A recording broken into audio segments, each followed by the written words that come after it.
El primer cero significa que el sistema que nosotros usamos para deshacer el desperdicio no emite un tipo de gas tóxico. Zero emissions. También otro zero que es zero landfill. Todo desperdício que no momento na aqui está agora dera seja na parquita bos of seriteishi, nós lo processais aqui não e disso aqui genera energia elétrica. E de 3.0 que zero sumamente importante que ele não custa governo nenhuma inversão, nenhum sen para que a facilidade que nós quer trazer para Aruba.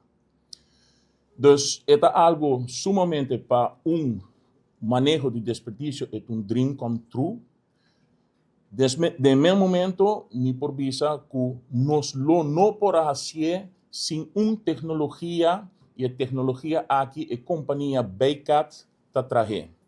Definitivamente, lo más maravilloso de nuestra tecnología es el hecho de que, como dijo Jonathan, no tenemos emisiones al exterior. Es decir, se recibe el desperdicio, se procesa, se disocia y se genera gas de síntesis que después tiene la posibilidad de ser utilizado para generar energía eléctrica.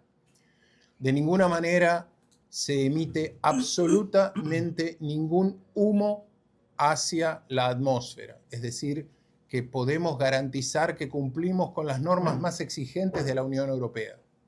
Y por otro lado, tenemos la posibilidad de recibir todo tipo de residuos, sean neumáticos, plásticos, materiales patogénicos, residuos de hospital. Es decir, somos la solución definitiva a los problemas de la economía circular.